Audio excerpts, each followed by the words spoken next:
Am I on? You're on. I'm on. All right, good to see you guys. Welcome. And first of all, thank you guys for taking your time this morning to come in for an amazing presentation.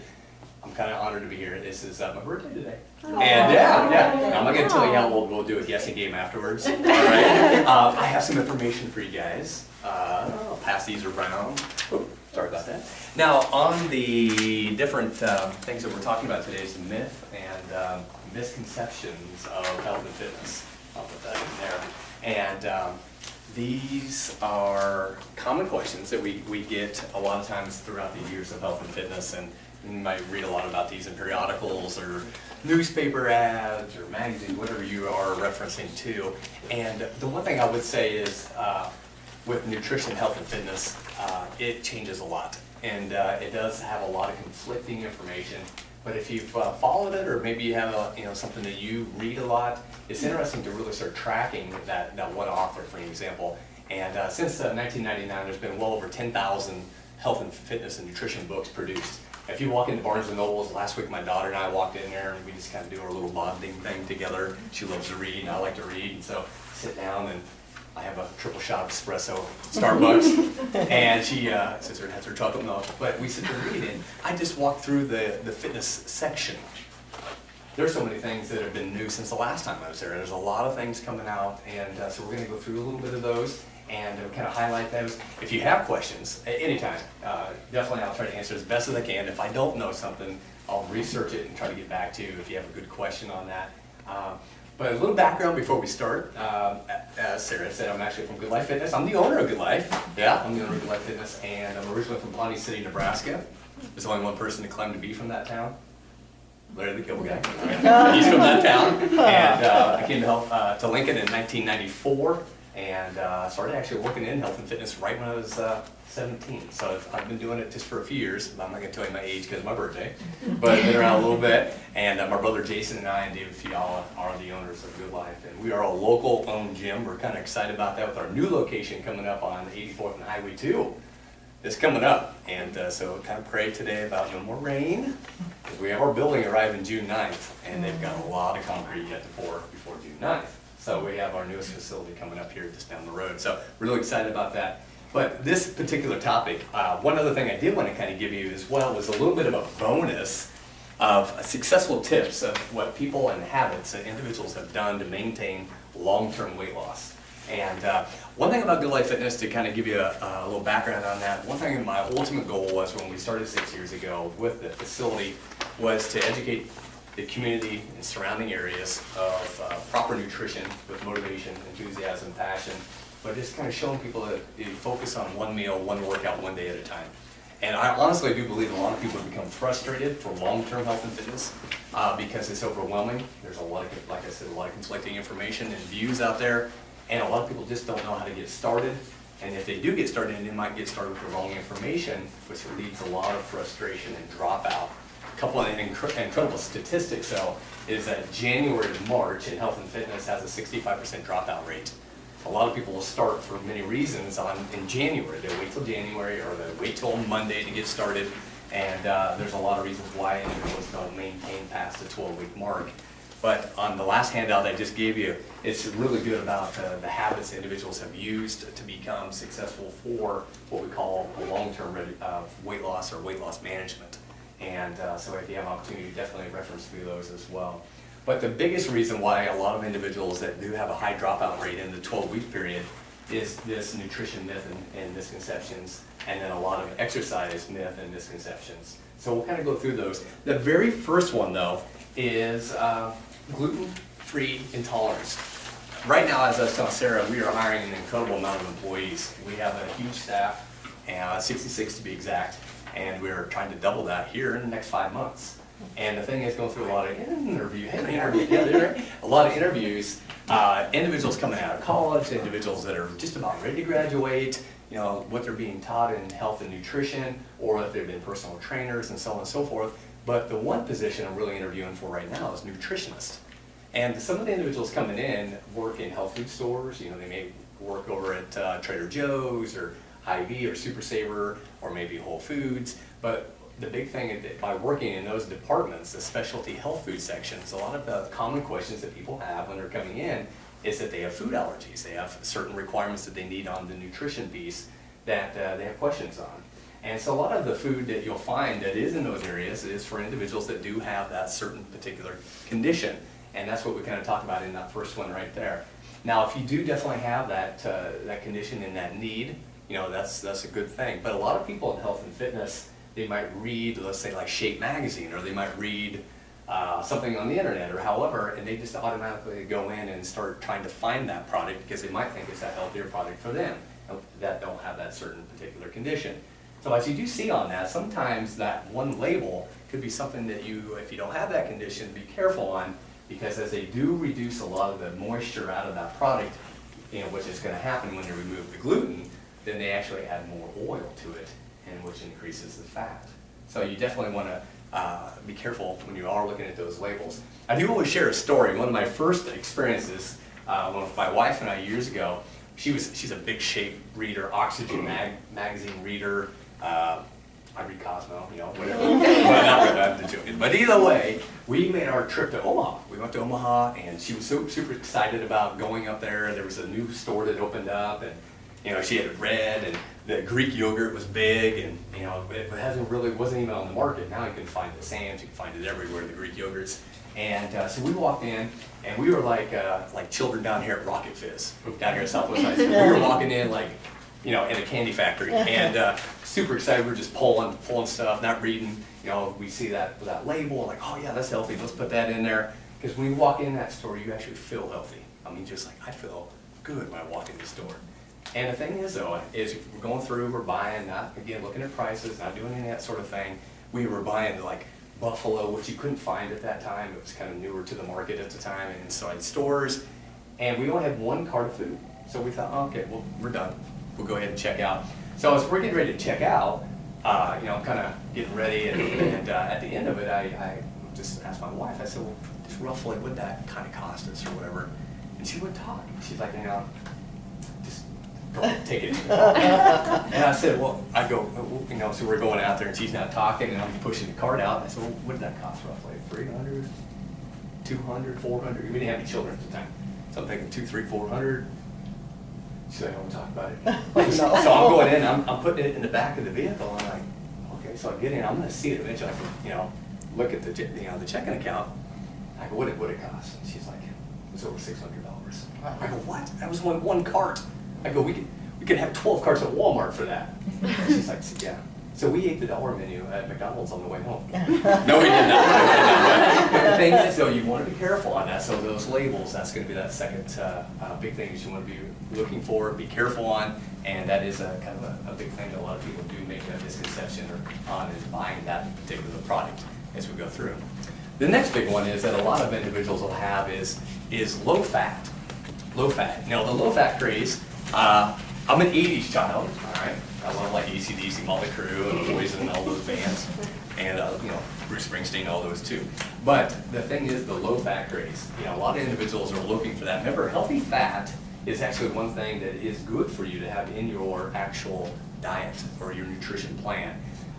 We had an individual come in to speak at us, or at our running group, that was a cardiologist here in town. He's been around a long time. Dr. Steve Martin, not the actor, but actor Dr. Martin. And one thing about it is that you always want to have a balance and moderation of everything that you do. That's the key for long term, is you don't want to be left-sided or right-sided and all this or none of that. And the low-fat craze that came out was one of those sort of things that was kind of all to one extreme. As you do find, though, those sort of products that are going to be low-fat labeled typically will have a longer shelf life to them because they're being more preservatives into the product. So as you read through that one and you have a little bit of chance to read a little further into that, you want to be careful on that. And that when you're looking at your low-fat type products, those typically will have more sodium in them, they're going to have more preservatives in them. And as you read through there, the example that we do give on that is the Kraft cheese. So if you do have a chance, you can see the difference on the amount of sodium on there as well. I'm going to throw a curveball on you. What is the #1 exercise to burn fat in your core? What's the #1 exercise? I'll help you out. Plank. Plank it is. Yes, the plank. Now the thing is, though, on one new myth and misconception in health and fitness on the exercise part is is that they feel that you can target train. You cannot just target train one particular area to burn fat. So like today when Sarah was in my class, you know, we did 1,000 planks probably. And, but she could have been burning fat, or they could have been burning fat in their big ear lobe. So you can't just burn fat in one general area. That is a misconception. Remember in January, we talked about the dropout rate. That huge, big marketing ploy at the beginning, if you look at infomercials, is app gimmicks. And if you look at a lot of your books on the other side at Barnes & Nobles, it's all about core training, it's all about shape weights, it's all about the hula hoop fitness or whatever it may be. So those sort of things, that is a myth and misconception that you cannot just target train one particular area to burn fat in. So as we go through there as well. Diet and nutrition books that have been out a long time. So like again, since 1999, a lot of them have been produced. Some that we do commonly see a lot of are, you know, this type of weather, beach body type workout. As far as weight loss, it might be detox diets. You might have, you know, Atkins diets. You might have South Beach diets. You might have all these different sort of, you know, 7-day makeover diet, 21-day weight loss and 21 pounds, and all these different labels that you do see on that. And so you do, when you're looking for balance, is going to be the key for your nutrition, and that's the big thing that we do look at. Has anybody ever read the book Body for Life? I ask that a lot, and it's not a lot of people have done that. Has anybody ever heard of Bill Phillips? Bill Phillips. Okay, since 1999, the #1 best-selling fitness book, still to today. And when I went to Barnes & Nobles, I couldn't find it. I asked for it. It's actually sold out. It's the #1 best-selling fitness book out since '99. It's called Body for Life. And the nice thing about it is there was an actual book that followed it called Eating for Life. It's a cookbook. So if you are looking for a cookbook that's super balanced, that anybody in the household can eat and do and follow, especially if you have children, that is a good one to check out. But it is called Eating for Life. Body for Life is the book, and it was wrote by Bill Phillips. So if you have a chance and you're looking at things to kind of pick up and read, you can actually listen to it on CD if you're traveling for a family vacation, or you know, by yourself or however. That's definitely one that I would recommend as well. Number 3, remind me, number 3. Detox diets. All right, that's a big one, especially this time of year. Who's all bought their swimsuit for the season? A lot of you guys? All right. I went out and bought my new halter top, tank top from Hot Topic. All right, now this time of year, the detox diets. Now, has anybody ever known anybody to do a detox diet, labeled detox diets? A few of you? All right. Now, one individual we had at the facility has had an incredible transformation. Now, I'm going to give you an example. He dropped 41 pounds, 6 weeks. 41 pounds, 6 weeks, unbelievable. That's an incredible transformation doing a detox diet. Now, the thing is that he did my class. It was all from me, of course. No. But I asked him, I said, how are you feeling? I mean, what are you feeling like? Because I knew he was doing something like this. Dizzy, lightheaded, nausea, no energy, was doing a lot of stimulant, a lot of caffeine to help with his low energy. A lot of times in my class, prior to this sort of nutrition plan, he would just do an incredible job. I mean, he just did great. He would sit down against the wall. A lot of times you'd see him doing this. Against the wall, he put his, you know, he kind of put his hands on his knees, put his head down a lot, almost like he was diabetic or hypoglycemic, or he'd have like low blood sugar rushes, always very pale, always sweated a lot, struggled with his endurance. You know, we'd go outside, for an example, and we have multiple distances that people can choose, 100 meters, 200 meters. You know, 100 meters, he's stuck in air. He just was struggling a lot. The detox diet, labeled detox diet, is very strict, it's very regimented, it's harsh on you. It's very hard to do that. Now, the one thing is, the #1 reason, again, going back to that 65% dropout rate, is a lot of people that start certain plans such as that fail to recognize the real reason why it's important that we take care of ourselves for long term. But when people come off that sort of plan, or that kind of regimen that they're following, the regain of weight is very aggressive. It's very aggressive. Sometimes you'll see somebody drop, like the book, 21 days, drop 21 pounds. When that weight comes back on, it sometimes comes on pretty aggressively. And then when that individual tries to drop weight again, your body will throw a big curveball on you and halt that weight loss goal. And you see that a lot. A lot of bodies get frustrated, they get plateaued. So you want to be careful in those sort of plans. And typically, it's pretty regimented. It's very, very hard on you, and it's tough, very tough. Number 4, what do we got? Carbs make you fat. Carbs make you fat. All right, that is a fallacy. That's a fallacy. Carbohydrates, they do get the bad rap. They really do. How many look for that when they look at their meal plan or what they're buying at the restaurant, for example? How many look at the carbs? A lot of people do. And you know, balance is key. So when you do your nutrition, your goal is to do 3 B's. Basic meals. You want to keep it very, very, very, very simple. Very simple. Just keep it. You don't have to be super fancy. That Eating for Life cookbook helps with that because that is so easy to do. The thing about it is you don't need to go to 5 million different specialty stores to buy the ingredients on those recipes that are in that book. How many shop at multiple stores to get what you want? Do that? My wife does that. My wife will go to Hy-Vee, buy all her meat at Hy-Vee. Then she's over at Super Saver buying other things. Now she's out of Sam's buying laundry detergent, toilet paper. I'm in cars like this going home. But she makes multiple trips to try to find what she's wanting, you know. How many are coupon clippers? Yeah. Anybody save coupons or anything like that? Now, a lot of people go to a lot of extreme to find that balance of their nutrition or their lifestyle. So the second part is going to be best. So when you choose your food groups, you want to choose the best quality that you can. So such as a carbohydrate that gets the bad rap, you want to be choosing good quality carbohydrates, such as, just to make it simple, white versus brown carbohydrate. Some of the carbohydrates don't have as much fiber in them. You want to be choosing that type of carbohydrate with more fiber. The whole grains, the oatmeal. Now, not the ones with those little sugar packeted like maple brown syrup. Okay? And as anybody, you all know John Cook, you probably remember him or heard of him, the volleyball coach from Nebraska.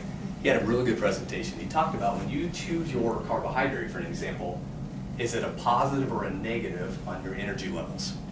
So if you choose a white bagel versus a whole grain bagel, what's going to give you a better energy output? Obviously you want to go more towards the whole grain versus the white. So your goal when you choose your meals, best choices. So if you're going to do a hot dog, I'm trying to give you an easy example. A hot dog, which I love them by the way.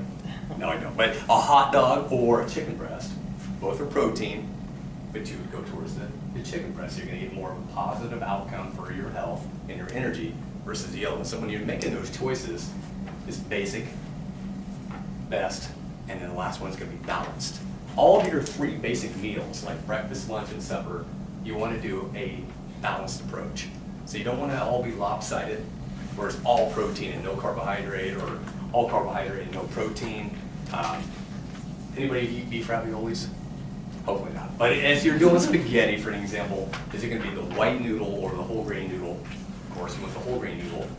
Are you going to just do the noodles by themselves? Well, no, you want to add a little bit of protein on it to balance that meal out. So when you're doing your 3 Bs, basic, balanced, best, that's the whole goal with your nutrition long-term plan. So as you're going through on that, the carbohydrates do get the biggest rap. Now, January, going back to January, most individuals, when they're trying to make a transformation or a start of their journey of fitness, the first thing they do is they'll eliminate carbohydrates out of the plan because they're scared of them, they don't want them. But the key is you do want to use your hand as a portion sizer. Has anybody ever done that? Use your hands as a portion sizer? Weight Watchers 101, here we go. Your pinky is a teaspoon. Your whole thing or the tip? Just a tip, yeah. Hopefully not the big old pinky. Your thumb tip would be a tablespoon, okay? Protein portion would be the size of your fist. Carbohydrate would be the size of your palm. And then your vegetables would be 2 palms. So if you're an eyeballer, which I don't recommend being an eyeballer, especially in the beginning of a transformation, you want to be more accurate with tracking calories, recording your nutrition. If you bite it, you should write it. All right, do those sort of things in the beginning. But when you're doing your carbohydrates and your protein and your vegetables, if you're using the eyeball method, that's how you kind of use it. So using your hands as a Weight Watcher 101. So I used to teach Weight Watchers. No, I didn't. I made that. No, I didn't. So anyway, going back through there. So your key for sure, your carbohydrates are not bad for you. Carbohydrates actually have a lot of positives.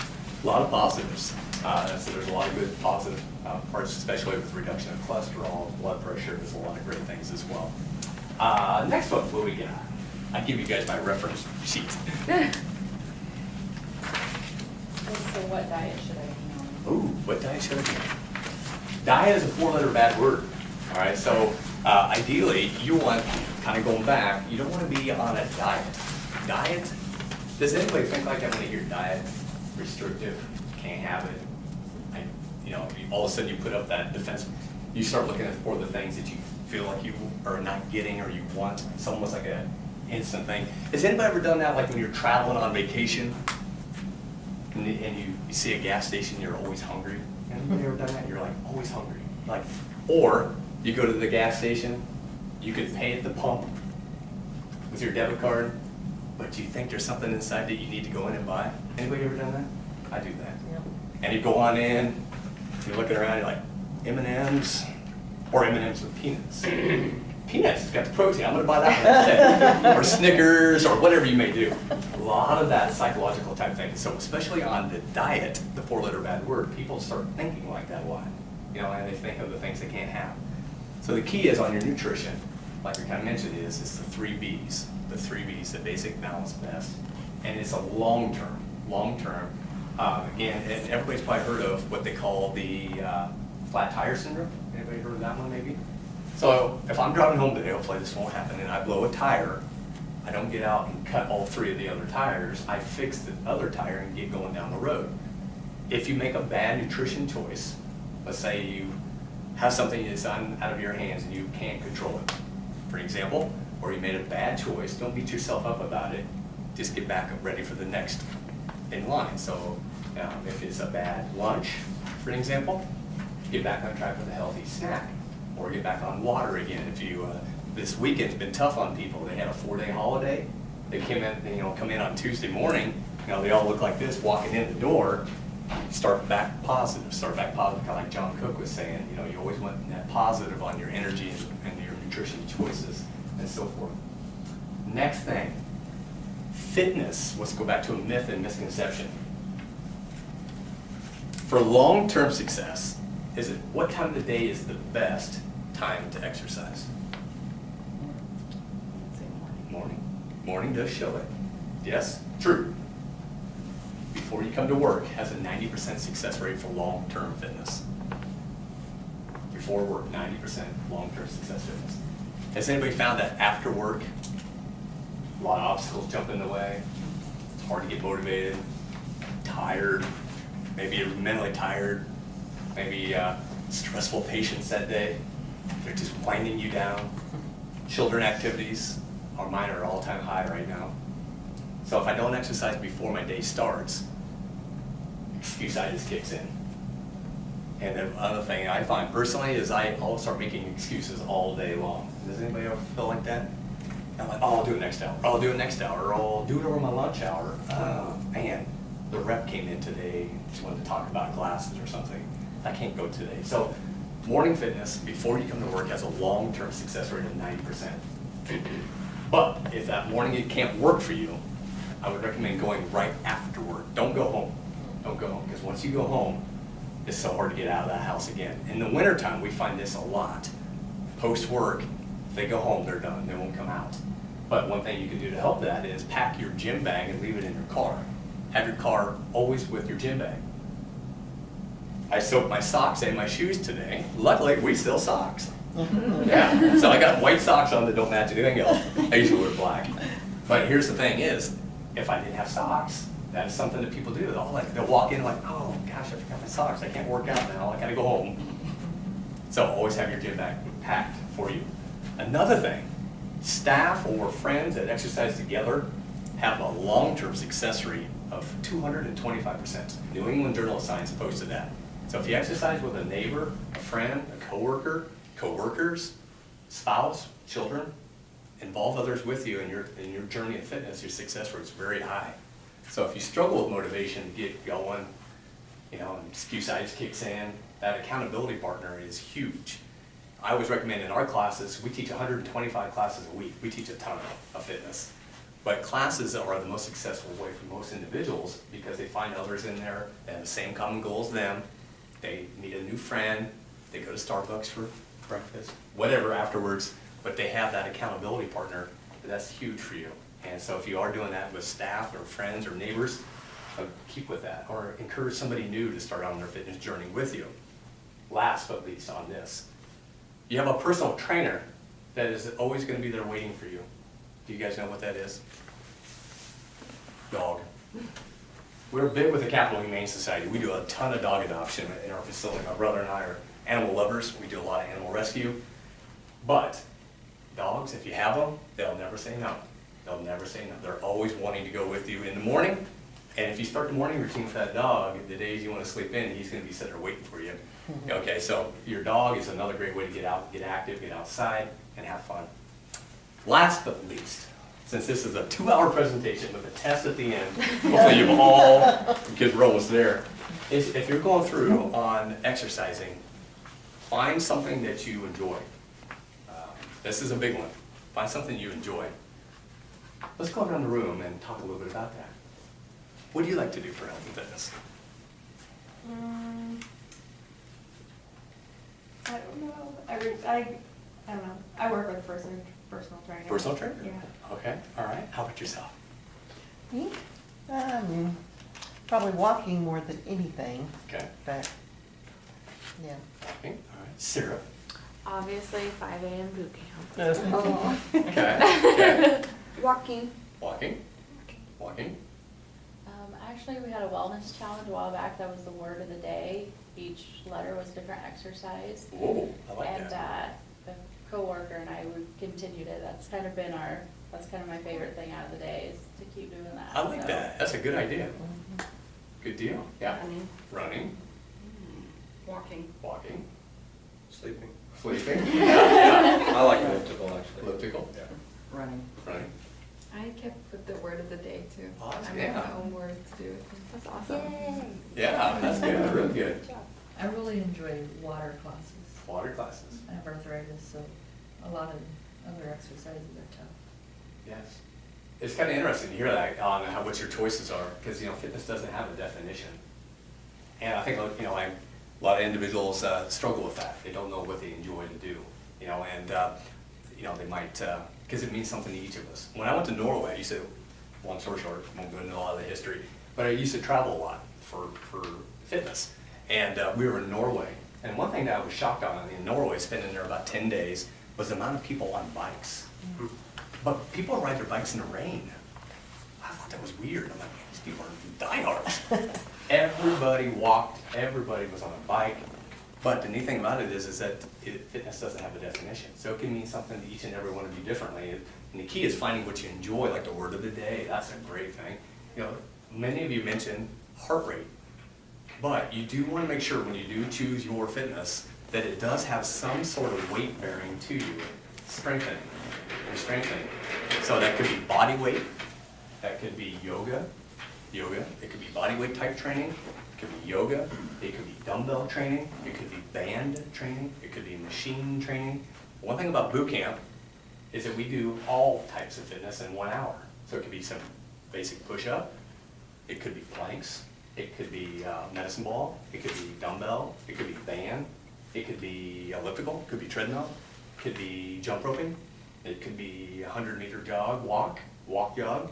It could be pulling those tires. You've seen us pull tires before? Maybe. Those are fat-burning donuts in the morning. So do those sort of activities, and my goal, though, with those classes is to give a craving of taste of somebody's fitness that they're searching for. But I try to prevent the number one thing that makes many people not become successful for long term, and that's boredom. People are just bored. And they think there's only 2 ways to fitness. That's not true.